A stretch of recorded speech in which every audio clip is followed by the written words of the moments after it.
अध्यात्म विज्ञान कोई धर्म या संप्रदाय नहीं है, ये स्पिरिचुअल साइंस है जो कुदरत के कानून पर आधारित है। ये विज्ञान पूरे ब्रह्मांड के सभी रहस्यों को उजागर करता है और जीवन के सभी पहलुओं को समझने के लिए एक नई दृष्टि देता है। इसी को आर्ट ऑफ विजन कहते हैं, दुनिया को देखने की एक नई दृष्टि, जो अध्यात्म विज्ञानी परम पूज्य स्वामी श्री कमलेशानंद जी के निर्देशन में सनातन सत्य का अनुसंधान कर हमारे जीवन को प्रकाशित करे। जय सच्चिदानंद। जय सच्चिदानंद। आध्यात्म विज्ञान फाउंडेशन निर्धारित आध्यात्म विज्ञान विषय पर काव्यखा मुकामे महात्मा श्री शांतिभाई पटेल निमित्ते 2 દિવસના સત્સંગનું જે રીતે આયોજન કરવામાં આવ્યું, ગામના લોકોએ પણ લાભ લીધો, સહકાર આપ્યો। મહાત્માઓ પણ અલગ અલગ ગામ, પ્રદેશ, શહેરથી આવ્યા, વધાર્યા અને બધાએ પણ સુંદર રીતે સત્સંગનો લાભ લીધો, પ્રશ્નોત્તરી કરી અને આવી રીતે ભવિષ્યમાં આવા સત્સંગો, આવી શિબિરો દરેક જગ્યાએ ગોઠવાય એવો પ્રત્યેક મહાત્મા ભાવ કરે। અને અહીંયા તો દર વર્ષે જે રીતે સાંગીએ કમિટમેન્ટ કર્યું છે એ રીતે દર વર્ષે એક પ્રોગ્રામ તો આપણો 2 કે 3 દિવસનો જે રીતનું અનુકૂળતા હોય એવું એક સત્સંગ શિબિર તો અહીંયા ગોઠવાશે। ભવિષ્યમાં સંખ્યા વધે પણ કરી એ સંજોગ પર આધારિત છે, આપણને ખબર નથી, પણ જે રીતે નવા નવા લોકો આવે છે, જોડાય છે, નવા નવા સ્થાન ઉપરથી આવે છે, બધા ખ્યાલ એમ લાગે છે કે લોકોને હવે આ વિજ્ઞાન સમજવા માટેની જે તાલાવેલી છે, ઉત્કંઠના છે, જે મેળવવા માટેની જિજ્ઞાસા છે, એ લોકોમાં દેખાઈ રહી છે। આપણે એવું નથી કહેતા કે બધામાં દેખાઈ રહ્યું છે, પણ જે વિજ્ઞાન, આધ્યાત્મિક વિજ્ઞાન આ જગતમાં શૂન્ય હતું, શું હતું, એમાંથી આ સર્જન થયું છે તાલાવે। એટલે અમારા માટે આનંદનો પણ વિષય છે અને અમારા માટે એ પણ વિષય છે હજુ ઓર વધારે લોકો આ વિજ્ઞાનને પામે। અમારે આ વિજ્ઞાનને જગતમાં જીવતું રાખવું છે, સ્પ્રેડ આઉટ કરવું છે અને અનેક વ્યક્તિઓ દ્વારા અનેક વ્યક્તિઓના વિજ્ઞાન મળે। મારા દ્વારા જ નહીં, આ બધા જ મહાત્માઓ, બધા સાયન્ટિસ્ટ જ છે ને એકબીજાને વિજ્ઞાન કહેવાનો અધિકાર ધરાવે છે, કારણ કે વિજ્ઞાન કોઈ ધર્મ, સંપ્રદાય, વ્યક્તિ પર આધારિત નથી, કુદરતના કાનૂન પર આધારિત છે। આ વાત બધી વ્યક્તિએ સમજી, ઉપયોગ કરી, અનુભવ કરી અને બીજાને આસાનીથી કહી શકે છે, એમાં કોઈની પરમિશનની જરૂર નથી। આવું અદ્ભુત વિજ્ઞાન છે, આપણને બધાને કુદરતી પુણ્યના યોગે અને ડેવલપમેન્ટના યોગે જે આપણને પ્રાપ્ત થયું છે। હું માનું છું અમારો જે ભાવ છે અને એવો જ ભાવ અનેક મહાત્માઓનો છે કે આ વિજ્ઞાન ફૂલે પામે અને લાખો લોકોને પોતાના જીવનના અનેક સામાજિક, ધાર્મિક અને આધ્યાત્મિક પ્રશ્નોનું પરમેનન્ટ સોલ્યુશન મળે, એવો તો બધાનો ભાવ છે, સમજાય છે। અને આ વિજ્ઞાનની અંદર જ્યારે કોઈ વ્યક્તિ વિશેષ વાત નથી, જ્યારે કોઈ સરેન્ડર થવાની વાત નથી, જ્યાં કોઈ રિચ્યુઅલ્સની વાત નથી, જ્યાં કોઈ આજ્ઞા પાળવા ના પાડવાની કોઈ વાત નથી, માત્ર કુદરતના કાનૂનને સમજવાનું છે અને આત્મસાત કરવાનું છે, જોઈને આત્મસાત કરવાનું છે। ખરેખર આ બધી અવસ્થા કુદરતી રચના છે, એને ખાલી શું કરવાની છે, જોવાની છે, અને સુધાર્થમાં પણ છે, એને શું કરવાનું છે, પ્લસમાં રાખવાનું છે। આમાં કશું નવું એડ કરવાનું નથી, જે છે એને રિયલાઇઝ કરવાનું છે, કશું મેળવવા ગુમાવવાનું આમાં આવતું નથી. આવું સીધું સાદું સરળ આ છે.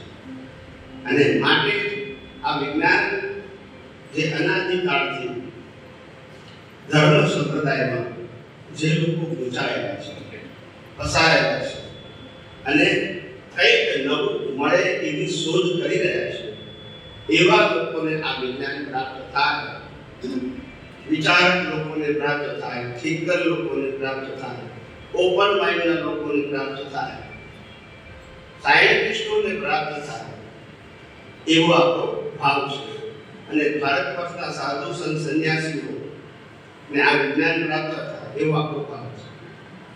આપણે એવું પણ કહેતા નથી કે આ વિજ્ઞાન કોઈને કહેતા હોય તો મારું નામ બોલવું જરૂરી છે, એ પણ કહેતા, કારણ કે વિજ્ઞાન મારું છે નહીં, એટલે નામ બોલવું જરૂરી નથી. મારું મિશન લોકોને વિજ્ઞાન પહોંચે અને આ વિજ્ઞાન દ્વારા સામાજિક, ધાર્મિક અને આધ્યાત્મિક બધા જ વસ્તુનું એને સમાધાન મળે, આ આપણો આશા છે. અમારા ધર્મ સંપ્રદાય બદલવાનો કોઈ પ્રશ્ન નથી.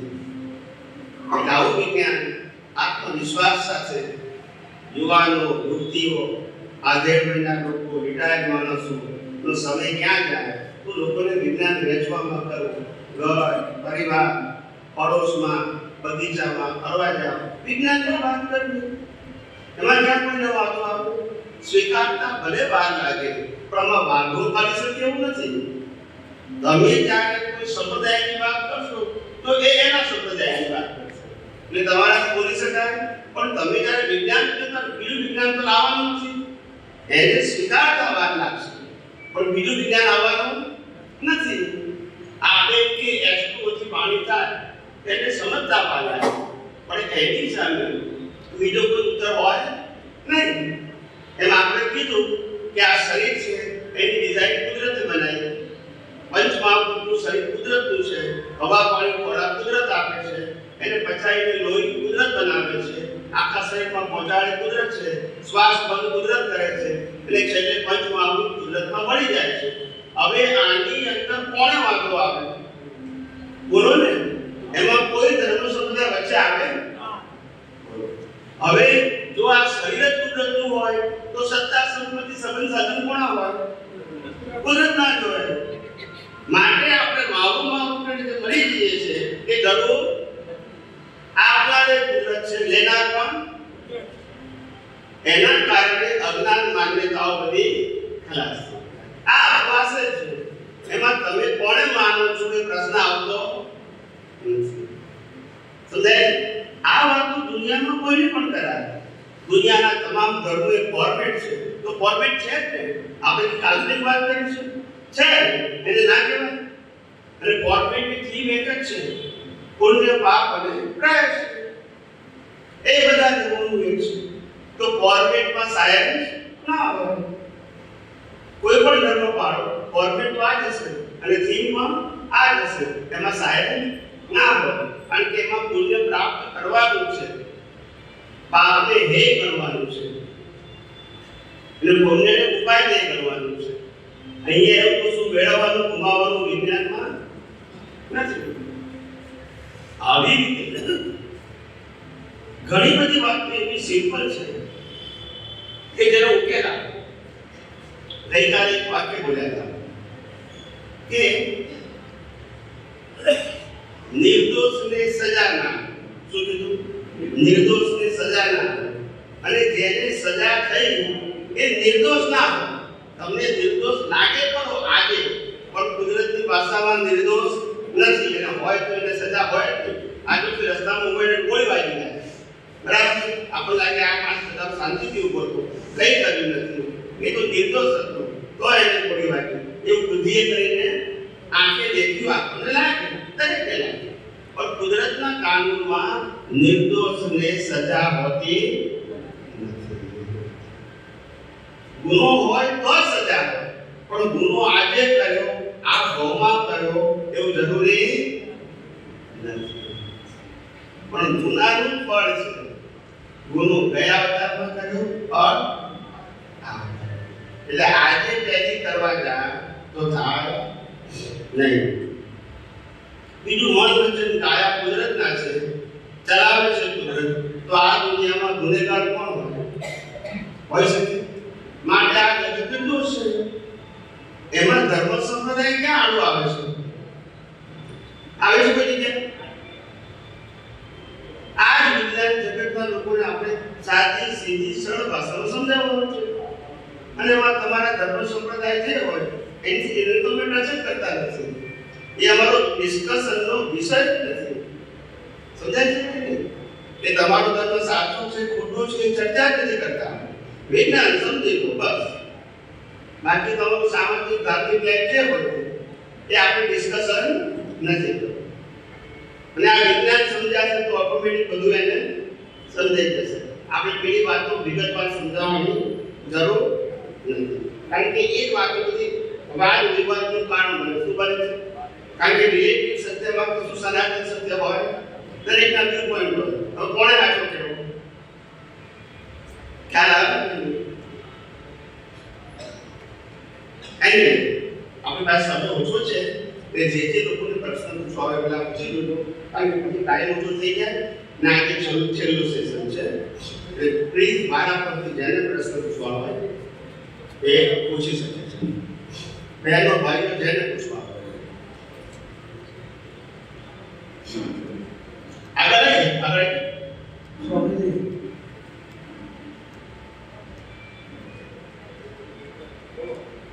બોલો. હવે અહીંથી જે આત્મા સિદ્ધ ક્ષેત્રમાં જાય છે એ બધા આત્માના ગુણ એક સરખા જ છે, એનું અસ્તિત્વ જુદું જુદું છે. હવે આપણે કહીએ છીએ કે જે આત્માની હાજરીમાં કર્મો બાંધ્યા છે એ જ આત્માની હાજરીમાં કર્મો ઉકળશે. તો મને એવું સમજાય છે કે વ્યાપક અર્થમાં જે આત્મા કીધો છે દરેક સરખા છે, તો એવું હોય એવું માનવામાં આવે છે કે એ જ આત્માની કર્મમાં હાજરીમાં કર્મ ભોગવાય અથવા એ રીતે વ્યાપક દ્રષ્ટિએ એવું કહેવામાં આવ્યું હોય કે એના જેવા જ આત્માની હાજરીમાં કર્મ છૂટાય. એના સિવાયનો મતલબ જ નહીં. તમે હિસાબ વગરની પાસે પાડો ભોગવે શકે નહીં. આત્મા તો સર નહીં પણ એવું એટલે પેલો જવાબ મેં તમારી સાથે હિસાબ વાંચ્યો તો બીજું કઈ રીતે પૂછ્યું? એનો શું ગુનો? બરાબર. કુદરત ગુનાનું ફળ આપે છે કે મરજીનું ફળ આપે છે? ગુનાનું. તો પછી તમે લોજિક વિચાર કરો. આત્મા શબ્દ એટલા માટે શરીરમાં મૂક્યો કારણ કે આત્મા કાયમનો છે, શરીર કાયમનું. એ આત્માનો બરો પણ એ જ આત્માની હાજરીમાં ઉમેરાય છે. પણ એ જ મતલબ થયો ને. કર્મ તો શરીર જ ભોગવવાનું છે. બરાબર. પણ કોની હાજરીમાં? જેની હાજરીમાં બંધાયો છે એની હાજરીમાં. તો પછી આવા જે આત્મા સિદ્ધ ગતિમાં જાય છે એ બધા આત્મા ગુણે કરીને એક સરખા જ છે. આ પછી ખાલી દરેક જે સિદ્ધ ગતિમાં જે જીવ જાય એનું અસ્તિત્વ જુદું રહે. પછી બરાબર ને? એ રીતે જ હોય ને. હા, અસ્તિત્વ જુદું હોય માટે તો વ્યક્તિગત મોક્ષ. બરાબર. એટલે વ્યક્તિગત મોક્ષ નહીં તો સામૂહિક મોક્ષ ના હોય. બધાનું થાય ત્યારે થાય, એકનું થાય નહીં. વ્યક્તિગત મોક્ષ એ સાબિત થાય છે. હા, પહેલું જ કીધું મુક્તિનો માર્ગ એ સર્વકાળ માટે વ્યક્તિગત જ હોય, સામૂહિક ના હોય, ફેમિલી વાઇઝ ના હોય. હવે સ્વામીજી બીજો સવાલ કે હું ચંદુલાલ છું એ મારું જ્ઞાન છે, અને કુદરતી રીતના જવું છું એ મારું દર્શન છે. તો આ જ્ઞાન એ કયું જ્ઞાન અને સંપૂર્ણ કેવળ દર્શન પછી જે કેવળ જ્ઞાન થાય છે એ આ જ્ઞાનમાં એમાં ફેર શું? હું જન્મ છું એ જ્ઞાન છે, રિલેટિવ સત્ય છે. રિલેટિવ સત્ય છે. અને બીજું શું બોલ્યા? હું ચંદુલાલ છું એ જ્ઞાન છે. હું ચંદુલાલ છું એ બીજું ચંદુલાલ કુદરતી રીતના જોવે છે દર્શન છે. હા, ચંદુલાલ નથી જોતો, પ્રતિષ્ઠિત આત્મા. પ્રતિષ્ઠિત આત્મા જોવે છે દર્શન છે. પછી આ એક જ્ઞાન છે અને બીજું કેવળ જ્ઞાન એ છે કે સંપૂર્ણ દર્શન કેવળ દર્શન થયા પછી નેક્સ્ટ અવતારમાં જે કેવળ જ્ઞાન થાય છે એ પણ જ્ઞાન છે અને આ પણ જ્ઞાન છે. એ બે જ્ઞાન વચ્ચેનો ફેર શું છે? આ જ્ઞાન અજ્ઞાન નાશ કરવાનું જ્ઞાન છે. અજ્ઞાન નાશ કરવું. હું ચંદુલાલ છું એ જ્ઞાનને નાશ કરવા માટે હું શુદ્ધાત્મા છું એ જ્ઞાનને જરૂરી છે અને ચંદુલાલની અવસ્થા કુદરતી રચના છે એ દર્શનની જરૂર છે. એ જ્ઞાન દર્શનના ઉપયોગથી અજ્ઞાન ઝીરો થઈ જાય એટલે પોતાનું સ્વાભાવિક જ્ઞાન નિરાવરણ થાય કે જે જ્ઞાન આખા બ્રહ્માંડને પ્રકાશી શકે છે. એટલે એ ધીરે ધીરે પ્રોગ્રેસ છે એવું થયું. હા, ધીરે ધીરે progress. તો પછી જે નેક્સ્ટ અવતારમાં કેવળ જ્ઞાન થાય એ આ અવતારમાં 70-80% થઈ ગયું એવું મને ના, એવું ના થાય. તો કઈ રીતે? મેં પહેલા કીધું તમને કે અજ્ઞાન ઝીરો થાય એટલે કેવળ જ્ઞાનનું બીજ પડે. શું થાય? કેવળ જ્ઞાનનો બીજ પડે. કેવળ દર્શન ધીમે ધીમે થાય. બરાબર. કેવળ જ્ઞાન જેને થાય જ્યારે થાય ત્યારે 100% થાય. 100%. 99% ના થાય. તો આ જ્ઞાન અજ્ઞાનને દૂર કરવા માટેનું જ આ જ્ઞાન છે એવું થયું ને? હું 1000 વખત કીધું છે કે આધ્યાત્મ વિજ્ઞાન અજ્ઞાનને ઝીરો કરવા માટે છે, આત્મા માટે નથી. આત્મામાં અનંત જ્ઞાન અનંત દર્શન ઇનબિલ્ટ છે. એને તમારા જ્ઞાનની અનુભવની કોઈ જરૂર નથી. પણ તમે જેને જ્ઞાન દર્શન માન્યું હતું એને ઝીરો કરી દો. એટલે આ બે જ્ઞાન વચ્ચે કોઈ મતલબ નથી. મતલબ નથી છતાંય છે. એ કેવી રીતે? છે એટલે ઝીરો નહીં કરો ત્યાં હું જન્મ હૃદયા કરવાનો ના આત્મા ઝીરો થઈ જાય. બરાબર. એને ઝીરો ના કરો તો આત્મા મોક્ષે નહીં જઈ શકે.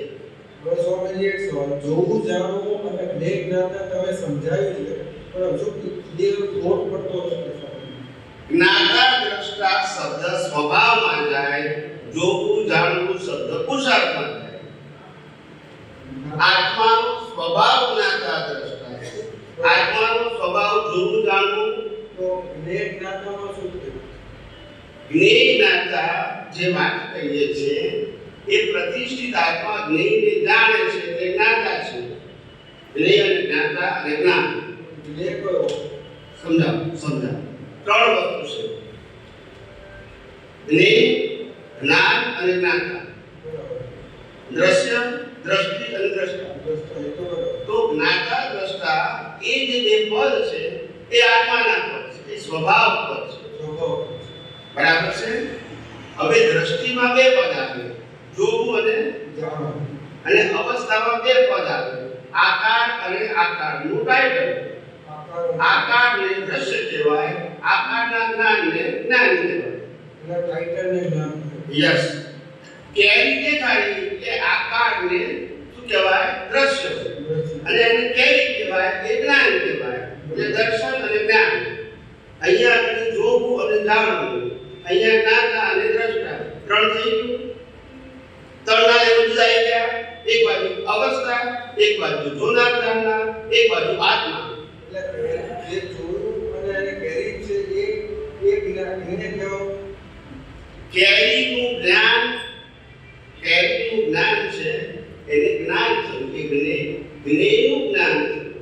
એ કેરી એક જ્ઞેય થયો.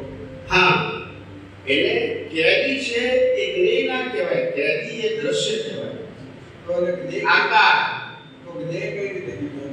જ્ઞેય એટલા માટે કીધું કે કેરીના આકારને જોયું એટલે એ જ્ઞેયનું જ્ઞાન છે. કયું જ્ઞાન છે? એટલે વિશિષ્ટ બ્રહ્માંડનું જ્ઞાન નથી. આત્મામાં તો બ્રહ્માંડનું જ્ઞાન ઉપન કરવાની શક્તિ છે, પણ તમે અવસ્થાનું જ્ઞાન પ્રાપ્ત કર્યું એટલે એને શું કહેવાય? મેં કીધું છે અવસ્થાના જ્ઞાનને શું કહેવાય? પર્યાયનું જ્ઞાન. અને આત્મા કેવળ જ્ઞાન થાય ત્યારે બ્રહ્માંડનું જ્ઞાન ખુલ્લું થાય. અત્યારે પર્યાયનું જ્ઞાન એની હાજરીમાં ખુલ્લું થયું. તો એ પર્યાયને અને જ્ઞેય કીધો શું કીધું? જ્ઞેય એક્ઝેક્ટ ખબર નથી પડતી. વિનય જ્ઞાતા આત્માનો સ્વભાવ છે. આત્માનો સ્વભાવ. હા, અત્યારે જે જ્ઞેય જ્ઞાતા વાપર્યું એ પ્રતિષ્ઠિત આત્માનો સ્વભાવ છે, કારણ કે અવસ્થાનું. બરાબર. સમજાય છે? અને અવસ્થાના જ્ઞાનમાં બે પ્રકાર, દર્શન રૂપે છે અને દ્રશ્યના ટાઇટલ રૂપે છે. દાખલો બુદ્ધિ પડે છે. અહીંયા 2 વર્ષનો બાબો છે ને અહીંયા આગળ 22 વર્ષનો બાબો છે. બે પંખા નીચે છે. બેનું જ્ઞાન સરખું છે કે જુદું છે? હે? જુદું. કેમ? બહુ એક જ છે. આઈને જવાબ આવ્યો ને. પેલાને દ્રશ્ય દેખાય છે અને દ્રશ્યને જ્ઞાન દે છે. ના ખ્યાલ આવ્યો? એટલે પ્રતિષ્ઠિત આમાં આ દ્રશ્ય અને જ્ઞાન બંને જુઓ છે એટલે જ્ઞેય છે. હા, એટલે આ પ્રતિષ્ઠિત આત્માનો મુખ થયો ને. પ્રતિષ્ઠિત આત્માનું છે ને. કોઈ પણ અવસ્થાનું એટલે કે પર્યાયનું જ્ઞાન એ કોણ હોય? પ્રતિષ્ઠિત આત્માનું. તો પછી પણ આત્માની હાજરીમાં સ્વામીજી પર્યાય અવસ્થામાં કે છે? પર્યાયની અવસ્થા એક જ છે. પર્યાયના જ્ઞાનને અવસ્થાનું જ્ઞાન કહેવાય. પર્યાય એ જન પરિભાષાનો શબ્દ છે. દાદા એને અવસ્થા શબ્દ બોલ્યા. અવસ્થા માત્ર કુદરત રહેતા છે. પર્યાયના જ્ઞાન એટલે જ અવસ્થાનું છે. અવસ્થાના જ્ઞાનને પર્યાય કહેવાય. સમજાય છે? નહીતર તો આખા બ્રહ્માંડનું જ્ઞાન ખુલ્લું કરવાની ક્ષમતા આત્મામાં છે. પણ અત્યારે તમને ખાલી પર્યાયનું જ્ઞાન હોય. યસ. એટલે એનો પીસર દેખાય જ્ઞાનો. અને પર્યાયના જ્ઞાનને પાછું મિથ્યા જ્ઞાન એટલા માટે કહેવાય છે. એ પર્યાયના જ્ઞાનને પોતાનું જ્ઞાન માને છે. એ મિથ્યા જ્ઞાન. શું છે? પર્યાયના જ્ઞાનને પોતાનું જ્ઞાન. હા, પોતાનું જ્ઞાન નથી. પોતાની આત્માની હાજરીમાં બુદ્ધિથી ઝડપેલું જ્ઞાન છે. હા. આત્માની હાજરીમાં બુદ્ધિથી ઇન્દ્રિયોથી ખુલ્લું થયેલું જ્ઞાન છે. એટલે પોતાનું જ્ઞાન. હા, એ ઇન્દ્રિય જ્ઞાન કહેવાય. શું કહેવાય? ઇન્દ્રિય જ્ઞાન. આત્માને જ્યારે કેવળ જ્ઞાન થાય ત્યારે ઇન્દ્રિયોની જરૂર નથી. અને છેલ્લા પંચમાં હોય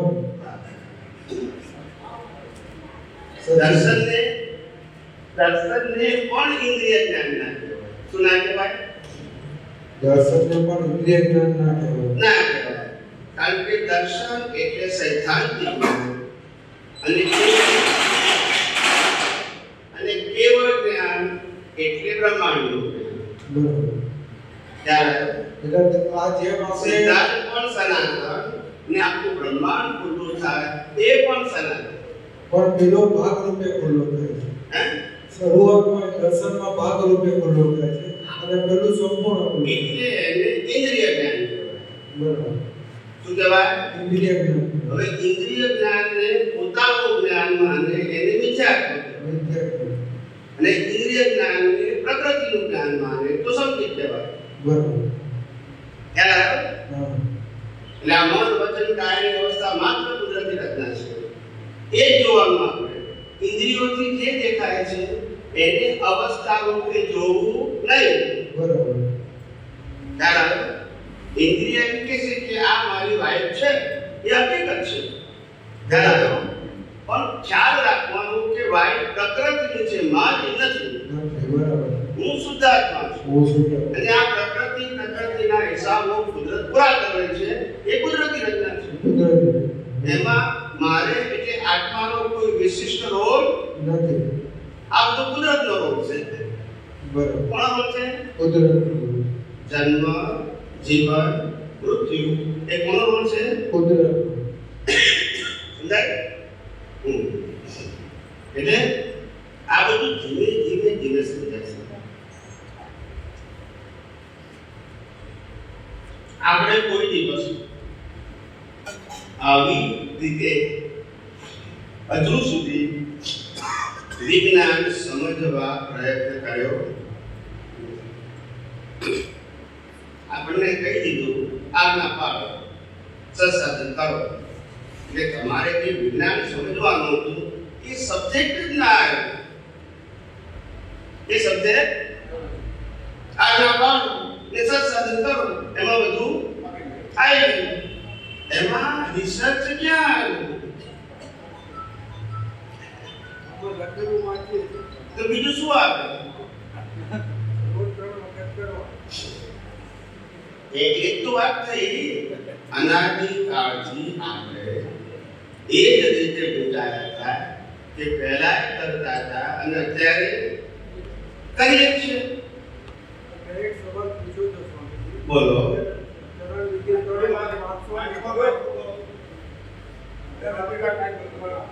પુત્ર સાહેબને એક સવાલ પૂછ્યો હતો. મને કે આ બધા સવાલનો જવાબ એક જ છે, ચરણ વિધિ 3 વખત વાંચશો એટલે બધું આવડે. એટલે મેં બહુ કર્યું. તમારે એવું કેવું જોઈએ તો ગમત કરું છું કે મારી બધી તમે વાંચશો તો મને પ્રશ્ન ક્યારે ગઈ સાહેબ અમારી બોલવાની લિમિટેશન ખાલી તમે પહેલા તમે બોલે મારા વખતે 3 વખત કરશો રોજ છે તો પછી ક્યારે પ્રશ્ન નહીં થાય. આપણે અલવડ છે ના એટલે ખબર પડવી જોઈએ કે મારાથી પણ 3 વખત થવાની હું કહું છું તો કરો થવાની છે. પણ આપણે અલવડમાં પેલું સાલીમાં કે દાદા હોટલમાં નથી વાત કરી સ્વામીજીનું ટાઇટલ નવો આવ્યો છે. આપણે આપી દાદા હોટલમાં અલવડ બન્યા અલવડમાં આપણે સાથે ચા પીધી ત્યારે હોટલમાં એને કીધું તમારા માટેનું જે ટાઇટલ આવી છે સ્વામીજી એની ચર્ચા ચાલે છે. શું ફરક છે? એમ કે આપતો પુત્ર ચર્ચા કરે જવા નવા ટાઇટલ શરૂ થયા સ્વામીજીને. શું પાડું? એટલે સ્વામી તરીકે સ્વામીજી તરીકે ઓળખાવું. પણ સ્વામીજી તો બધાને કહીશું. એટલે આપતો પુત્ર સ્વામીજી આ પહેલી આપતો પુત્રને સ્વામીજી નથી શબ્દ આપતા. સ્વામીજી પગલ નથી કહેતા. સ્વામી કાંતિ આજે નથી કહેતા. તું કયું ટાઇટલ છે? એટલે આપતો પુત્રમાં કોઈ સ્વામીજી નથી કેવડાવતો પણ આપ કેવડાવતા એ મારો પ્રશ્ન છે. ટાઇટલ આપી દે કે નહીં? બરાબર. બધા તમે અકરમ વિજ્ઞાન છે કે બધા સ્વામી છે કે નહીં? કોઈ ના કે મારો પ્રશ્ન છે. તમે ટાઇટલ લખાવો છો ને પછી કઈ કહેતા નથી એ મારો પ્રશ્ન છે. ટાઇટલ અમે સ્વામી શબ્દ એટલા માટે લોકોને કહીએ છીએ કે નામની મહત્તા ના રાખે. સ્વામી શબ્દ બોલો એટલે બધી સમજાય છે. કારણ કે નામ યાદ રાખવું બધાને અઘરું પડી જાય. પણ સ્વામી શબ્દ અઘરો ના હોય. સામાન્ય છે. એટલે ઘણા બધા માર્ગનો એવા છે સ્વામીજી બોલે ત્યારે મારું નામ લઈને યાદ થાય પણ આવે કારણ કે બોલવાનો અભ્યાસ ના હોય ના આપણી જરૂર પણ નથી.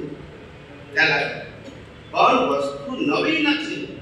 હું સ્વામીજી તો બધા કેટલા વર્ષોથી કહે છે આથી કહે છે. નવો ડાયલોગ ક્યારે આવ્યો? આજે બાર મળ્યો તો બરાબર ખ્યાલ આવે. પણ હવે એવું છે કે જેને કોઈ પણ પરિસ્થિતિમાંથી દૂધમાંથી પૂરા કાઢવા હોય તો શું કરીએ? શું કરીએ? એક તો જવું પડે ને. હું કહું છું મને બધા સ્વામીજી કહે છે એમાં કોઈને વાંધો કેમ આવે એમ તો નથી પડતું. એમ નહીં કોઈને આવો ઇસ્યુ ઉભો કેમ થયો એમ. કોઈને સ્વામી કે કોઈને સાધુ કે કોઈને સંન્યાસી કે કોઈને મિત્ર કે એમાં વાંધો કેમ આવે એમ. કોઈને મહાત્મા કે એમાં વાંધોજનક શું છે એમ પૂછું છું. એ વાંધો છે એમને હું વ્યક્તિગત છે એની વાત નથી કરતો. જેને વાંધો છે વ્યક્તિગત છે પણ વાંધાજનક શું છે હું એમ કહું છું.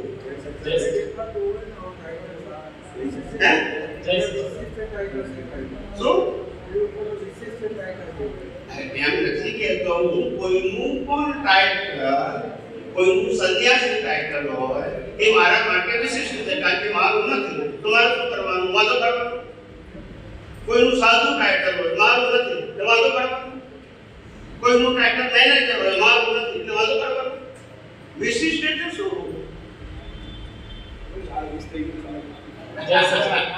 વિશિષ્ટ શું? કોઈ મારો કહેવાનો કોઈ મીનિંગ નથી. તમારું ટાઇટલ જે હોય હું વાંધો કરું છું. મારું ટાઇટલ જે હોય એ મને મુબારક. તમારું ટાઇટલ તમે મારે કેમ વાંધો કરવાનો? કોઈના પણ ટાઇટલમાં બોલો. જય સચિદાનંદ. જય સચિદાનંદ. આપણે સવારમાં વાત થઈ કે એક વ્યક્તિના ભાવથી કેટલું બધું આ રીતે સર્જન થાય કે અત્યારે જે સત્સંગ આપણે થઈ રહ્યો છે કે એક વ્યક્તિના ભાવ જે થયો અને કુદરતે આખું એનું જે છે એ પરિણામ લાવે. હવે આ જગત કલ્યાણની જે વાત છે આપણે એ જગત કલ્યાણ જે છે એ આધ્યાત્મિક દ્રષ્ટિએ શું છે અને જગત કલ્યાણ કોણ કરી શકે અને તેની માટે મહાત્માનો ભાવ કેવો હોવો જોઈએ? બરાબર. સૌથી પહેલા જગત કલ્યાણ એ કરવાની વસ્તુ નથી. શું નથી? બરાબર છે. બીજું, જગત કલ્યાણ એટલે પહેલી વસ્તુ તમે કલ્યાણ સ્વરૂપ થાવ. બીજું, તમે કલ્યાણ સ્વરૂપ થાવ એટલે તમારા થકી કલ્યાણ થયા. જેમ તમે ગુલાબ થાવ તો બીજા તમારી પાસે આવે તો સુવાસ મળી જાય. આ પીના પડે, બોલતા નથી. ગુલાબ થઈ ગયું પછી મગજથી આવે તો એને સુવાસ આપવું, છગનથી આવે તો ના પીવું બને. મારો સ્વભાવ થઈ ગયો સુવાસ આપવો, કેને નહીં પીવું? એમ હું કલ્યાણ સ્વરૂપ થયો તો મારી પાસે જે આવે હું વિજ્ઞાનની વાત કરું. એને પસંદ આવે ના આવે એનો પસંદ. મારી પાસે તો આના સિવાય કશું નથી. એટલે મારી પાસે જે આવે એ વિજ્ઞાનની વાત સાંભળે, બીજું શું સાંભળે? એટલે મને વિજ્ઞાન સમજાયું હોય, અનુભવમાં આવ્યું હોય તો હું બીજાને કહી શકું અને કહું એ મારો સ્વભાવ છે. સ્વીકારે ના સ્વીકારે એનો સ્વભાવ છે. આપણે કોઈને આ વિજ્ઞાન એવું નથી કહેતા કે ફરજિયાત સાંભળો. નંબર 1 એવું કહેતા. બીજું, હું જે કહું છું એ તમારે સ્વીકારવું પડશે એવું પણ કહેતા. તમારી મરજી. તમે પ્રશ્ન પૂછ્યો તો જવાબ મારો આ છે. માનવું ના માનવું તમારી મરજી. બરાબર છે. સમજાય છે? હું એવું નહીં કહું કે આ વિજ્ઞાન તમે નહીં માનો, નહીં સાંભળો તો પડી જશો, નરકમાં જશો, એવું ક્યારે કહેતો. પણ બીજે જગ્યાએ તમને સાંભળવા મળશે આવું. બસ તો પછી મારો એ વિષય જ નથી. મારું કામ છે વિજ્ઞાન વહેંચવાનું. એને સમજવું હોય સમજે, ના સમજવું હોય ના સમજે, એની મરજી. વિરોધ કરવો હોય તો એની મરજી. રામ કરશો મારો વિરોધ નહીં થયો તો નવી વસ્તુ છે. દાદા ભગવાનનો વિરોધ નહીં થયો, આ નવી વસ્તુ થોડી છે. બધાનો થાય. હંમેશા કોઈ પણ માણસ આગળ વધતી હોય એટલે ટાટિયા ખેંચનારા હોય. શું કીધું? આપણું કામ આગળ વધવાનું છે, એનું કામ એ કરે. નામ શું પૂછું છું? પૂછવાનું શું હતું? એના રિલેટેડ બી આપણે માહિતી આપવું. એક માઇક બહેનોમાં આપી રાખો. માઇક હશે ને તો પૂછવાની ઈચ્છા થશે. બોલો. હવે હમણાં જે વાત થઈ આપણે તો જગત કલ્યાણની, તો જગત કલ્યાણ કરવું હશે તો મારે ભાવના તો કરવી જ પડશે ને અવતારમાં. તમે ભાવ કરો એ વાત સાચી છે. ભાવને અનુરૂપ સંજોગો મળે ત્યારે કલ્યાણ થયા કરે. એટલે ભાવના કરીશ તો બીજા અવતારો મારી ઉપરમાં આવશે. નહીં તો ભાવના કરીશ તો એ થશે, પણ ભાવનાની સાથે ખાસ ધ્યાન રાખવું કે હું ક્વોલિફાઈડ છું. બરાબર, ક્વોલિફાઈડ તો આજે સત્સંગની વાતો કરનારા તો દરેક ધર્મમાં પહેલા પણ એ ધાર્મિક ક્વોલિફિકેશન છે, આધ્યાત્મિક નથી. એટલે ત્યાં સંપ્રદાય એટલે બધા એક્શન નહીં કરે. આપણે શું કહીએ છીએ? એવું જ્ઞાન કે જે જન્મ મરણથી મુક્તિ અપાવે, જે નિષ્પક્ષપાતી છે, જે બિન સાંપ્રદાયિક છે. સમજાય છે? એવું જ્ઞાન મને પ્રાપ્ત થાય, અનુભવમાં આવે અને હું પોતે બીજાને વહેંચવામાં નિમિત્ત બનું. બસ. આપણે ભાવ કરવો પડશે. ક્વોલિફિકેશન પ્લસ ભાવ. બસ. બરાબર છે. અને બીજું સ્વામીજી જે આપણે પ્રાર્થના કરીએ છીએ કે મને મોક્ષ માર્ગને લાયક અને સહાયક સંજોગ પ્રાપ્ત તો બીજા અવતારમાં મને જગત કલ્યાણ ડાયરેક્ટ આ પ્રાર્થનાથી આવશે કે નહીં આવે? એટલે પ્રાર્થનામાં ઇન્ક્લુડ છે જગત કલ્યાણનું? ના, મોક્ષ માર્ગ માટે લાયક અને સહાયક સંજોગોમાં જગત કલ્યાણ ના આવે. ના હોય. એટલે એના માટે અલગ ભાવના મોક્ષ માર્ગને લાયક અને મુક્તિના માર્ગમાં જે કઈ કેરેક્ટર અને ભાવના સંજોગો જોઈએ અનુભવી જ્ઞાનના એ તમને ભેગા એ લાયક અને સહાયક સંજોગ આવશે. પણ જગત કલ્યાણ કરવું હશે તો એ મારે બીજો સત્ય. અલગ ભાવના કરવી પડશે તો જ હું જેમ આમાં કે કેવડી હોય એને મોક્ષ માર્ગ માટે લાયક અને સહાયક સંજોગ પ્રાપ્ત થાય અને મોક્ષ જ થાય. પણ જગત કલ્યાણનો મતલબ કે મને પ્રાપ્ત પણ થાય અને મારા નિમિત્તે અનેકોને પ્રાપ્ત થાય એવા સ્થાન. એ પછી બીજો શબ્દ. બીજો સત્ય. આ તો ખાલી પોતે કેવળ જ્ઞાનને પામે એટલા માટે આ. એટલે આ જે આપણે જે કરીએ છીએ ભાવના કે મોક્ષ માર્ગને મને લાયક અને સહાયક સંજોગ પ્રાપ્ત થાવ કે કેવડી જેવું જ છે. આ કેવડી જેવું છે. બરાબર છે. મને કોણ કેવડી? તો જે ગંધર હોય છે એ કેવા ભાવ કરે છે કે જે ગંધર ગંધર્વની જગત કલ્યાણના તો નિમિત્ત કહેવાય એના નિમિત્ત. હા પણ એનો ભાવ કેવો ઉત્કૃષ્ટ પ્રકારનો ભાવ એટલે ગંધર્વ રસના ગણતરનો ભાવ એવો હોય કે હું તીર્થંકરની વાતોને મીડિયા તરીકે લોકો સમજ પહોંચાડું, ડાયરેક્ટ એમની વાત ન સમજાય. કારણ કે તીર્થંકર ભગવાનની વાતને એકદમ શોર્ટ એની વિગતવાર પછી ગણતર એટલે જગત કલ્યાણનો ભાવ જ થયો ને ગંધર્વમાં પણ સેમ જેવું સૈનિક. બરાબર છે. એટલે એક સ્ટેપ નહીં Yes, બરાબર ને yes. તીર્થંકર એક જેવો નહીં આમે પંચ પરમેશથી જગત કલ્યાણના નિમિત્ત કહેવાય. શું કીધું? નિમિત્ત કહેવાય જગત કલ્યાણ. પણ કેટલાક રોલ ડાયરેક્ટલી જગત કલ્યાણનો હોય અને કેટલાકનો રોલ ડાયરેક્ટલી જગત કલ્યાણનો ના હોય. પણ એમના ઉત્તમ ચારિત્રથી પણ કેટલાક લોકોને વૈરાગ્ય જાગે. એવું બની શકે. આ જેવું રોજ ના હોય બોલવાનો હા, બરાબર છે. બોલવાનો, સમજાવવાનો, સમાધાન આપવાનો રોજ ના હોય. પણ એનું ઉત્તમ ચારિત્ર હોય. એ ઉદયમાં ના લાવ્યા હોય બરાબર Yes, yes. એવું ના લાગે. આ રીતે હોય છે. હોય છે. બરાબર છે. સારું. જય સચ્ચિદાનંદ. કોઈ જૈન સાધુ હોય ઉનાળાની ગરમીમાં, મે મહિનાની ગરમીમાં 45 ડિગ્રી 48 ડિગ્રી ટેમ્પરેચરની અંદર રેતીની અંદર બપોરના 10-11 વાગે ખુલ્લા પગે વળવા જાય અને પાછા આવે અને મોંની રેખા ના બદલાય એવું ચાલે. બરાબર. એકદમ ચારિત્ર. ભાવ થાય ને આપણને. ના, એનું બપોરના ચારિત્ર. 12 વાગે પગે પૂરા, માથે પૂરું અને મોંની રેખા બદલાતી હા, નથી. એનાથી આપણે તો ઘરમાં બેઠા હોય ને પંખો બંધ થઈ જાય તોય ઉપાધિ થઈ બરાબર જાય. છે. બરાબર છે. એ રીતે બરાબર છે. એનાથી લોકો પ્રેરણા પામે. થાય. હા, એનાથી પ્રેરણા પામે. એને અનુમોદન. બરાબર છે. એનાથી ભલે તત્કાળ અનુમોદન થાય, ભવ્ય ચારિત્ર છે, ઉત્તમ ચારિત્ર છે. એક એનું ચારિત્ર જોઈને જ કેટલા લોકો પ્રેરણા પામે. શબ્દોની ચારિત્ર જોયું. હા, એટલે એમાં એ બોલ્યું પણ નથી. બરાબર છે. સ્વામીજી, ચિત્ત પોતાની સ્વતંત્ર ભીતને લઈને ભટકે છે અને મન એ ગ્રંથિઓને લીધે. બરાબર? હવે આપણા પ્રશ્ન નીચે પહેલા આપણે તો ગ્રંથિ કોની કીધી? ભીત જે શબ્દ છે ઇન્વર્ટેડ કોમામાં છે એનો ફોડ પાડો અને ઉપાય તરીકે મારો એ પ્રશ્ન છે કે ચિત્તની ગ્રંથિ કેવી રીતે બચી શકાય આપણા સમજણ આટલી તમે આપ્યા પછી.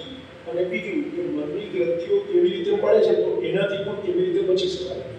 રોજબરોજના જીવનમાં ત્યાં જાગૃતિ કઈ રીતે વર્તીએ તો આ આપણે નલિફાઈ કરી શકીએ એ રીતે સમજાય. જો પહેલી વસ્તુ એ કે ગ્રંથિ કોને ગયા અવતારની એક જ વસ્તુની માન્યતા અનેક વખત વિટાવે એને ગ્રંથિ.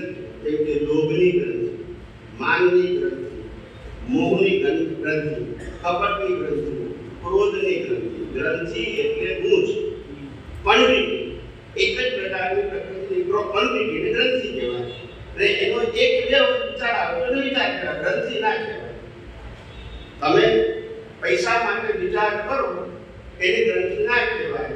પણ લોભીઓ નિરંતર પૈસાનો વિચાર કરે એને ગ્રંથિ કહેવાય. તમે બિઝનેસ કરતા હોય પૈસાનો વિચાર કરો ગ્રંથિ ના કહેવાય. પણ લોભીઓ નિરંતર પૈસામાં લોભનો વિચાર કરતો હોય, મને શું ફાયદો થાય એને ગ્રંથિ કહેવાય. સમજાય છે? એટલે ગ્રંથિ શબ્દ આના માટે ક્રોધ, માન, માયા, લોભની બધી ગ્રંથિ હોય. ગ્રંથિ એટલે ગંઠાઈ ગયેલો. એટલે એને વિચાર સહેજા સહેજા સ્વભાવથી થોડો નીચેનો ભાગ ગણાય. સવાલ જ નથી ને. સ્વભાવ નહીં, સ્વભાવ તો સવાલ જ ના આવે. આ બધી મનની વાણીની બધી અજ્ઞાનતાથી બાંધેલી ગ્રંથિઓ છે એટલે જે આ અવતારમાં ઉકલે છે. જૂના અભિપ્રાયોને કારણે ગ્રંથિ બંધાતી જાય. ના, અત્યારે ગ્રંથિ શબ્દ વાપરીએ છીએ એ બાંધેલી ઉકલે છે એને જોઈએ છે. હા, પાછલા ગયા અવતારના અભિપ્રાયો દ્રઢ થઈ ગયા, એ ગ્રંથિમાં પરિણમ્યા ને આજે આપણે ડિસ્ચાર્જ રૂપે હેરાન કરીએ. એને ગ્રંથિ કહેવાય. અત્યારે એક જ પ્રકારના વિચારો આપણને આવે છે, ક્રોધ, માન, માયા, લોભ, મોહ વિષયના, એને ગ્રંથિ કહેવાય. જે બી ગ્રંથિ હોય એવા મેક્સિમમ વિચારો ના કરવા હોય તો આવશે, કારણ કે તમે ગાંઠ બાંધેલી છે એટલે ઉકેલા છે. ડરવાની જરૂર નથી, જાણવાની જરૂર છે. હા, બીજું, હવે આ ગ્રંથિ છે એ ગ્રંથિ જ્યારે ઉકલે છે વિચારો, હા, એની સાથે ફોટા મતલબ ગ્રંથિને અનુરૂપ ફોટા, ક્રોધના, માનના, માયાના, લોભના, કપટના, વિષયના ફોટા ગ્રંથિની સાથે એ પણ ગયા અવતારના. હા, એ ગ્રંથિની સાથે ફોટા પણ ઉકલે એવું દ્રશ્ય રૂપે દેખાય. ગ્રંથિ વિચાર છે, ફોટા એ દ્રશ્ય છે અને દ્રશ્યનું જ્ઞાન છે. એકવાર રિપીટ કરો તો પાછું. ગ્રંથિ એ વિચાર છે, ફોટા એ દ્રશ્ય છે હા, અને દ્રશ્યનું જ્ઞાન છે. શું છે? ફોટા એ દ્રષ્ટિ દ્રશ્ય અને દ્રષ્ટિનું જ્ઞાન છે. જ્ઞાન છે. ઓકે, એટલે કે ચિત્તમાં જ્ઞાન દર્શન હોય બરાબર છે, અને મનમાં વિચાર. બરાબર. ચિત્તમાં જ્ઞાન દર્શન છે એ દ્રશ્યનું છે. ઓકે, દ્રશ્યનું છે. અને વિચાર હોય એ પ્રમાણે દ્રશ્ય હોય બી ખરું, ના હોય. એકલોય વિચાર, બરાબર છે. એકલોય વિચાર હોય, એ વિચાર ચિત્ત સાથે પણ જોડાયો હોય, એ વિચાર ચિત્ત અને મન સાથે પણ જોડાયો હોય, એ વિચાર ચિત્ત, મન અને બુદ્ધિ સાથે પણ જોડાયો હોય, એ વિચાર અહંકાર સાથે પણ જોડાયો હોય. આ ચારે વસ્તુનું જોડાણ થાય તો પછી બીજ મળે. તો એને આપણે જોવાનું કેવી રીતે કે આ ચારે ચાર જણા જોડે એટેચ છે નથી, એક બાકી જનરલી આપણે સાયન્સ પ્રમાણે એટલે આપણે ભૌતિક સાયન્સ પ્રમાણે કે વિઝ્યુલાઇઝેશન કરવું, એમાં આ તમે જે વર્ણન કર્યું ચારે ચાર વસ્તુ આવે છે, બરાબર? તો વિઝ્યુલાઇઝેશન તો ઘણી ઊંચી દશા બતાવે છે, મીન્સ કે સારી સ્ટેજ બતાવે છે. તો ના, સારી સ્ટેજ નથી, એ ઉત્તરતી સ્ટેજ છે. નહીં, ઓકે, બોલો. એ ઉત્તરતી સ્ટેજને તમે ઉત્તરતી જોઈ શકો કુદરતી રચના તો છૂટા છો. એ ઉત્તરતી સ્ટેજમાં મળી જાઓ તો તમે બંધાયેલા છો. એ જ મન, બુદ્ધિ, ચિત્ત, અહંકાર ઉકલે છે એમાં મળી જાઓ તો બંધાયેલા છો, ના ભરો તો છૂટા છો. બરાબર. તો હમણાંની સ્ટેજે હવે હમણાં ચિત્ત એટલે કે જ્ઞાન દર્શન કીધું એટલે કે હું પડું થયું ત્યાં મારું, બરાબર છે? તે વખતે શું ભૂલ થઈ જાય કે જેથી કરીને ફીલ પડી જાય છે? કારણ કે દર વખતે તો એ જોવા જાણવાની પરિસ્થિતિ એટલે એટલો પુરુષાર્થ થતો નથી, બરાબર છે? તો એનો શું ઉપાય નીકળે? કોઈ પણ બીજ પડે સ્પીચ અને એક્શન, બરાબર. ક્યારે પડે? મન, બુદ્ધિ, ચિત્ત, અહંકારની ચારે પ્રોસેસ પૂરી થાય તો એનું પ્રોડક્શન સ્પીચ અને એક્શનમાં કન્વર્ટ ભાવ. ચારેયની પ્રોસેસ ના હોય તો ખાલી વિચાર આવે અને જતો રહે, એવું એક જ લેવલ. એક ચિત્તમાં ના આવે તો પછી ઘણી વખત મન અને ચિત્ત બે વસ્તુ જોડાયેલી વિચાર પ્રમાણે જોડાઈ જતા. ઘણી વખત મન, ચિત્ત અને બુદ્ધિ પણ હોય પણ અહંકાર ના હોય, એટલે પણ બીજ પડે. કઈ વસ્તુ હોય, મન વિચાર કરે, ચિત્ત ખોટા બતાવે અને બુદ્ધિ એમ પણ કે આ સારું કરાવે છે, ત્યારે પણ એ અવસ્થા આવે નહીં. કેમ? કારણ કે અહંકાર ગયા નહોતો પડ્યો એટલે બીજ પડ્યું નહીં. બીજ પડે તો પછી અવસ્થા આવે. તો હવે આપણે જે વર્ણન કર્યું એના હિસાબે સૌથી ઇમ્પોર્ટન્ટ છેલ્લે અહંકારનો રોલ આવ્યો, બરાબર છે? તો એ એપ્લાય થઈ ગયો કે નહીં થઈ ગયો કે જે તે અવસ્થા આવે છે તે વખતે મારે જાતે તમારી ગેરહાજરીમાં બી સમજવું હોય તો કઈ રીતે મને ખબર પડે કે અહંકાર ભળી ગયો કે નહીં ભળી ગયો છે? ગયા અવતારની વાત. હા, ગયા અવતારમાં ભળ્યો હોય હા, તો એ રૂપકમાં આવે કર્મ ફળ. એક્ઝેક્ટલી જે ગયા અવતારમાં ના મળ્યો હોય તો મનના લેવલે હોય, ચિત્તના લેવલે હોય, બુદ્ધિના લેવલે હોય, 3 લેવલે હોય, આ અવતાર ના હોય. અને રૂપકમાં આવે કોઈ પણ વસ્તુ તો અહંકાર હોય મળેલો ગયા અવતાર. જરા ડાઉન આપો, નથી ક્લિયર થતું મને. ખાલી વિચાર આવે ઓકે. અને ઉદયમાં ના આવે વસ્તુ રૂપકમાં સ્થૂળ રૂપે હા, તો જાણો ખાલી વિચાર જ છે, એને કોઈ લેવા દેવા નથી. નથી બરાબર. બહારની અવસ્થા સાથે લેવા દેવા નથી. પછી વિચાર સામે ખોટો દેખાય. જેને હું વિઝ્યુલાઇઝેશન દાખલો કહું છું કે ભાઈ મારે પ્રોફેસર થવું છે બરાબર. કોઈ પણ સબ્જેક્ટમાં, હા, ને પ્રોફેસર દેખાય નહીં ત્યારે અને બુદ્ધિથી એમ લાગે કે મને આટલા બધા વિદ્યાર્થીઓ માન આપે એવું અંદર દેખાય. 3 વસ્તુ દેખાય. હા. પણ અહંકાર ના પડ્યો હોય એટલે તમે પ્રોફેસર રોલ ના આવે. ના પડે. ઓકે. પણ 3 વસ્તુ દેખાય અંદર. બરાબર છે. બીજું બહાર પકવા ના આવે તેમ આટલું તમારું કોઝ હતું એટલી ઇફેક્ટ મળી ગઈ. થાય. પણ 4 વસ્તુ થઈ જાય તો પછી કોઝ પડે તો પછી ઇફેક્ટમાં આવે નહીં તો ના.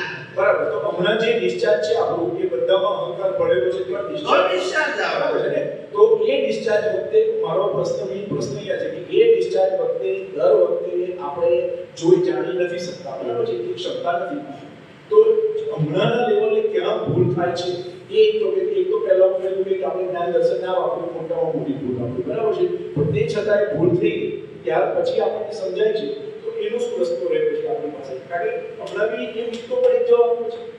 તો હમણાં ચેતવાના લેવલે, બચવાના લેવલે જેને કહીએ કે ફિલ્મ નથી પડવા દેવી, ગ્રંથિ નથી, આપણે નેક્સ્ટ વર્ક માટેની તૈયારી કરી રહ્યા છે, તો શું સાવચેતી રાખવી જોઈએ? આપણે તો અત્યારે મન, બુદ્ધિ, ચિત્ત, અહંકાર અંદર ચાલે હા. અને બહાર વાણી ને એક્શન હોય એમાં એક જ જવાબ છે આપણો કુદરત. એનાથી મોટું કોઈ વિજ્ઞાન જ નથી. બાકી બધા આન્સર રિલેટિવ સત્યના છે. બરાબર છે. આ યુનિવર્સલ ટ્રુથ આન્સર છે. It is a master key to solve all kind of queries. અને બીજા બધા છે એ સબ્જેક્ટનો આન્સર છે અને એ અથવા ટેમ્પરરી છે, પરમેનન્ટ નથી. આ સોલ્યુશન પરમેનન્ટ છે છેલ્લા શ્વાસ સુધી. અને અજ્ઞાનનો અંશ છે ત્યાં સુધી કુદરતી રચના જોવું પડશે. હવે કુદરતી રચના જોવામાં કેમ જરૂરી છે? કારણ કે છે કુદરતનું. બરાબર છે. તમે કહી શકો કે જન્મથી મોત સુધી એક પણ અવસ્થા કુદરતની નથી કહી શકો? ના. તો હું તો ખાલી છે એમ જોવાનું જ કહું છું, બનાવવાનું તો કહેતો નથી. હવે નુકસાન શું થાય છે? કુદરતી રચના છે, તમે માનતા નથી, અથવા તો તમે સ્વીકારતા નથી, અથવા તો તમે જોતા નથી, એમાં તમારી ભૂલ થઈ જાય છે. કુદરતની નથી માટે કોઈની છે એવું માનો છો, એનો કુદરત શું આપે છે? ફળ આપે છે. ગુનો થયો એ ફળ આપે છે. તમને કોઈએ હેલ્પ કરી એટલે તમને શું લાગ્યું? આ કોઈએ હેલ્પ કરી એટલે સજા તમને કુદરત આપશે. બરાબર છે. શું આપશે? કુદરત. ખ્યાલ આવે? હા. અને આ કોઈએ નુકસાન કર્યું તોય કુદરત સજા આપશે. સમજાય છે? કારણ કે અવસ્થા કુદરતની છે અને માન્યું કે તમારે વ્યક્તિ માટે વ્યક્તિ સાથે રાગ અથવા તો દ્વેષના હિસાબ બધા સાથે એનું ફળ કુદરત આપશે. તમને સામાન્ય વ્યક્તિને ખબર નથી પડતી, આપણે કંઈ પણ અજ્ઞાનતાથી જોઈએ છે ને એ કુદરતને ચેલેન્જ કરીએ છીએ. ખબર જ નથી પડતી લોકોને. બરાબર છે. સાચી વાત છે. કારણ કે બધું કુદરતનું છે અને તમે કુદરતનું જે નથી માનતા એ કુદરતની ચેલેન્જ જ છે. ખ્યાલ આવે? હા, હા. આજે તમને બોલું કે આ શરીર મારું છે, હા. વ્યવહારથી બોલવામાં વાંધો નથી. આ relative point it is okay. અંદરથી ખબર પડી કે આ શરીર કુદરતનું છે. હવે અંદરથી જો માનશો કે મારું છે તો બધા તો કુદરત દંડ આપશે. વ્યવહારથી બોલવામાં વાંધો નથી. સમજી ગયા? એટલે આપણે વિજ્ઞાનમાં કહ્યું કે જે બહાર બોલીએ છીએ એ અંદર માનવાનું નથી અને અંદર માનીએ છીએ કે બહાર બોલવાનું નથી. બહાર આપણે કહીએ આ મારી વાઈફ છે એ અંદર માનવાનું નથી. અંદર કહીએ છીએ કે આ કુદરતી રચના છે એ બહાર બોલવાનું બોલવાનું નથી. વ્યવહારનો ભાગ વ્યવહારમાં, નિશ્ચયનો ભાગ નિશ્ચયમાં.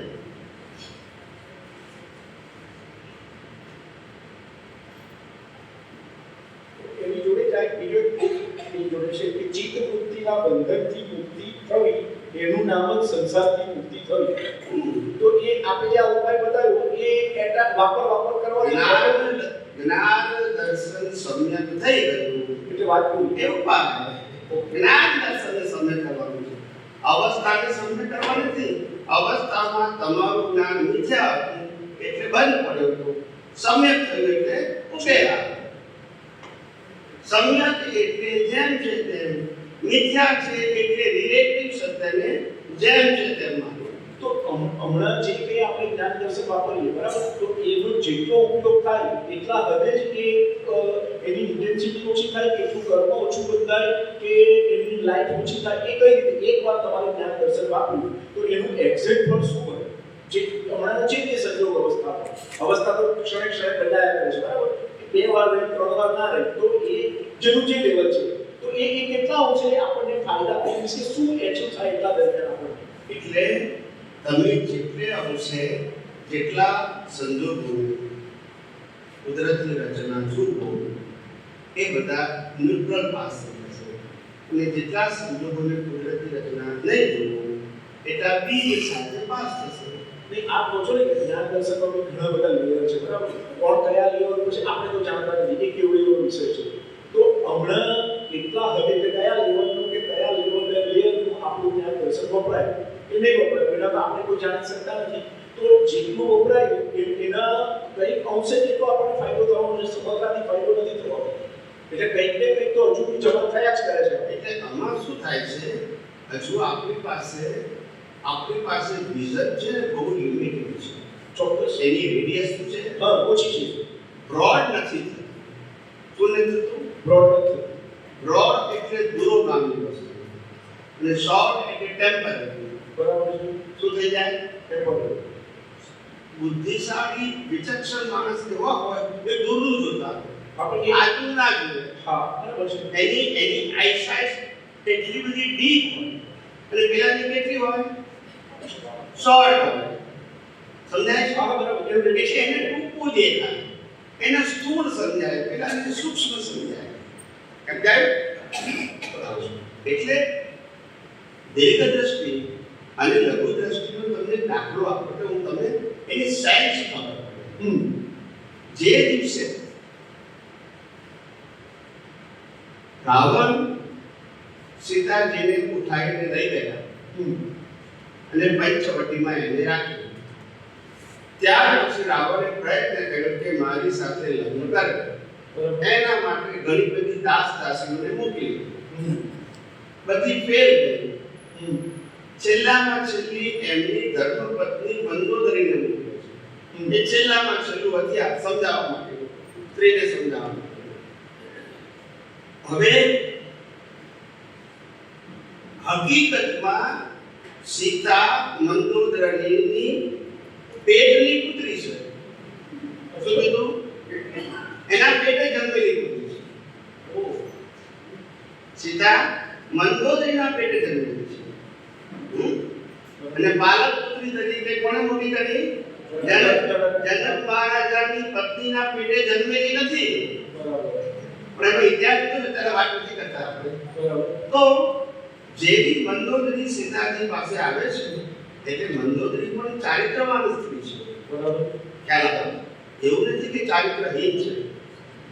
અને રાવણ પણ ચારિત્રવાન હતા, જ્ઞાનવાન હતા, એટલે એમાં તો કોઈ ક્વેશ્ચન નથી.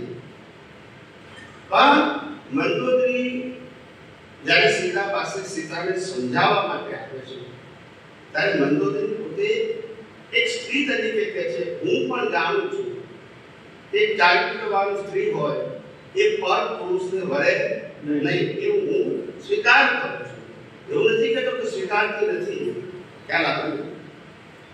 પણ તું જો રાવણ સાથે લગ્ન કરવાની ના પાડીશ, સામર્થ્ય બરાબર, તું જો રાવણ સાથે લગ્ન કરવાની ના પાડીશ તો શું થશે? રામ અને રાવણને યુદ્ધ થશે.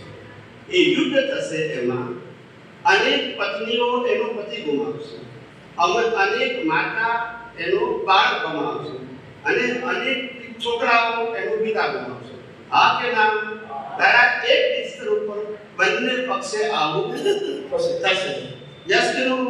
સાચી. આ એને યુદ્ધનું વાસ્તવિક સ્વરૂપ બતાવ્યું કે યુદ્ધમાં આવું થશે, યુદ્ધ થશે. બરાબર. આ એને હકીકત કીધી, એને કે ઇલ્યુઝન નથી ઊભું કર્યું. બરાબર. હવે આ એની દ્રષ્ટિ મંદોદરીની, એની સામે સીતાજીની દ્રષ્ટિ.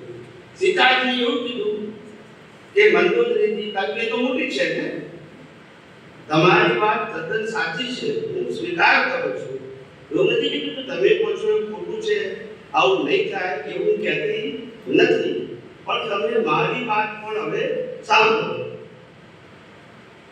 હું ભગવાન રામની પત્ની સીતા, સાંભળો, હું ભગવાન શ્રી રામની પત્ની સીતા, હું જો પર પુરુષને વરું તો ઇતિહાસમાં દાખલો દેખાશે કે ભઈ રામની પત્ની સીતા જો ગમે તે પાસે જઈ શકતી હોય તો અમે કેમ ના જઈ શકીએ? જો બોલતા નથી. એના કારણે ભવિષ્યમાં અનેક સ્ત્રીઓ ઉલટા થશે. શું થશે? અને બાળકો વર્ણસંકર થશે. It is a loss of our culture in a future. In a mass of people for thousands of years. હજારો વર્ષ લોકો મારો દાખલો લેશે. Now you understand? અને બે દ્રષ્ટિ છે. બંનેની દ્રષ્ટિ સાચી છે. પેલાની ઇન્સ્ટન્ટ વેલ્યુ લોસ થાય છે અને પેલાનું ભવિષ્યનો પ્રશ્ન. હવે ખ્યાલ આવે છે? આટલો ડિફરન્સ પડે. બંનેની દ્રષ્ટિ તો સાચી છે, પણ એકની ટેમ્પરરી લોસની વાત છે અને એકની લોંગ સાઇડની વાત છે. આવી રીતે જોવાય. ખ્યાલ આવે? આવી રીતે આધ્યાત્મમાં આપણું જ્યારે બ્રોડ વિઝન હોય ત્યારે આપણને પ્રત્યેક અવસ્થામાં ખબર પડે કે કુદરતી રચના ન જોવાથી મને લોસ શું છે. It is not loss of physical. ચોક્કસ. ખ્યાલ આવે? બરાબર. મને 5 લાખ રૂપિયા નુકસાન થયું કે ફિઝિકલ લોસ છે, ના નથી પાડતો, પણ એ ફિઝિકલ લોસ જે છે એને કોઈના નિમિત્તે મને લોસ થયો માનું છું, એ મારું મિથ્યા દર્શનનો લોસ છે. એ લોસ મને કેટલા અવતાર કરાવશે? કદાચ આ અવતારમાં 5 લાખ રૂપિયા મેં આપ્યા વ્યવહારથી, એ નથી આપતું, એને જો મેં કુદરતી રચના જોયું તો એ કાયમી મને સોલ્યુશન મળ્યું, અને જો ન જોયું તો હું જન્મ મરણમાં એ જ અજ્ઞાનથી ભટક્યા કરીશ. આ લોસ મોટું છે. એટલે પેલું દેખીતું લોસ છે, પેલું કાયમનું લોસ. આવું તમને સમજાવવું જોઈએ. અને દીર્ઘ દ્રષ્ટિ અને ઇન્સ્ટન્ટ દ્રષ્ટિ કહેવાય. એટલે જ્ઞાનીઓ શું કહે છે? તું જે આજની દ્રષ્ટિથી સંજોગો જુએ છે એ તારી આઈસાઇટ કરે નથી. આજની દ્રષ્ટિએ તને કશું ટેલી નહીં થાય. બરાબર? કશું ટેલી નહીં થાય. ખ્યાલ આવે? કારણ કે હિસાબ ગયા અવતારનો એ વખતના બંનેના સંજોગ જુદા, ઉપલે આ અવતારમાં બંનેના જન્મના સંજોગો જુદા છે. ખાલી હિસાબ જ કોમન છે. એટલે આજે ટેલી કરવા જાય તો થાય નહીં. જગતના લોકો આજે ટેલી કરવા જાય શું થાય છે? માટે જ્ઞાની કે છે કોઈની સાથે ટેલી કરવા ના જઈશ, હિસાબોનો સંભાવે નિકાલ કરીને છૂટો થઈ જશે. કોઈ દિવસ મેળવવા પ્રયત્ન કરીશ જ નહીં, મળવાના જ નથી. શું કીધું? બંનેની પ્રકૃતિ મળવાની નથી. બંનેના ઉદ્ગમ સ્થાનો જ અલગ અલગ છે. તમને આટલા હિસાબ પૂરતા ભેગા થયા, એ પહેલાય ભેગા ના થયા હોય અને પછી ભેગા ના થાય. એટલે ખોટા એમાં ઊંડા ઉતરવાની જરૂર નથી. સંભાવમાં રહીને નિકાલ કરે. બહુ ડિટેલમાં ના જાઓ. શું કીધું? ડિટેલમાં ના. અને એક જ પ્રિન્સિપલ ધ્યાનમાં રાખો કે હું સંભાવમાં રહીશ તો પણ કુદરતી કાનૂનની બહાર કશું થવાનું નથી અને કોઈ કરી શકવાનું નથી. પછી ક્યાં તકો દખલ કરવાની જરૂર છે? આપણે સંભાવમાં રહીએ એટલે કોઈ ગમે તે કરી શકશે એ માનવાને કોઈ કારણ નથી. કુદરતી કાનૂનનો તો મતલબ જ નહીં ને. બરાબર? એટલે એટલો આત્મવિશ્વાસ આવવો જોઈએ.